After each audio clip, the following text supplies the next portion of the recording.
Hey, welcome. Ever wonder how a financial analyst looks at a giant pile of data and somehow pulls out a clear, confident decision? Well, today we're prying open that exact toolbox. Let's get into it. Every company's financial report is basically a story. It's got drama, it's got victories, it's got challenges. But let's be honest, trying to read one can feel like you're trying to decode ancient hieroglyphics, right? It's just so dense, and without the right tools, the real story just gets lost. All right, so here's our game plan. We're going to start with the basics. Where do analysts even get their info? Then we'll get our hands on a really cool tool for decoding growth. It's called CAGR. From there, we'll see how the pros actually screen for stocks. And to wrap it all up, we'll explore how your own mindset as an investor can completely change your strategy. Okay, let's kick things off. Think about it this way. A great analysis is like cooking a fantastic meal. You absolutely have to start with the right ingredients.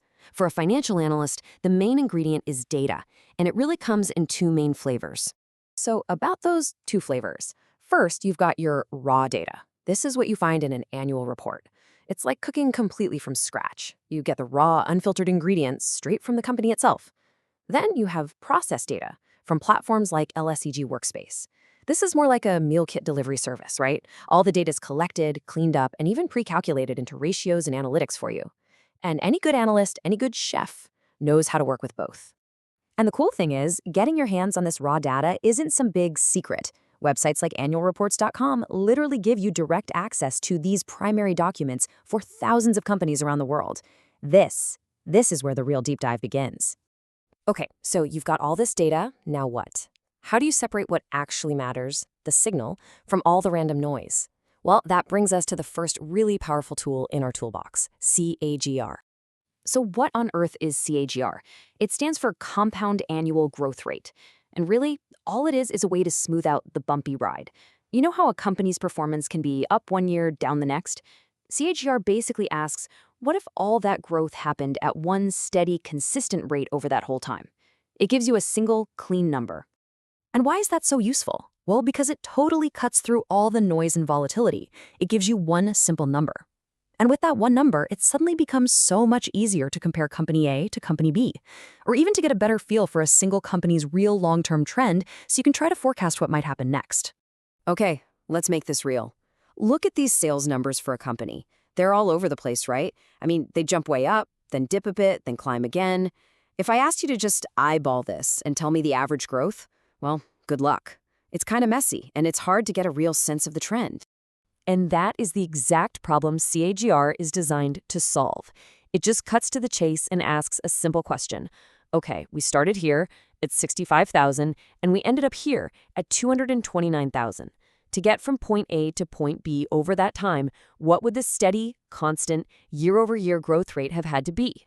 And the answer is 19.6%. Boom! See how powerful that is? That one single number tells a way clearer story than that whole messy table of data.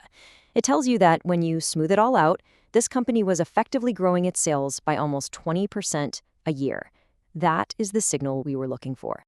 All right, so we've got a great tool for making sense of the data, but how do we actually use it to find potential investments? That's where our next tool, screening, comes into play. Screening is all about narrowing the field. How you go from a whole universe of thousands of companies down to just a handful you really want to look at. The best way to think about screening is like using a sieve or a filter. You pour the entire stock market into the top, and then you set your specific rules, your criteria, like I only want companies with low debt, or I want companies with high growth.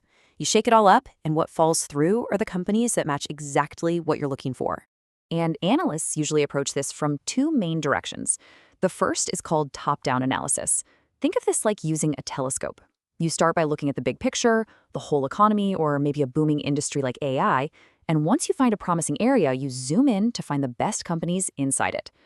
The other way is bottom-up, and that's more like using a microscope.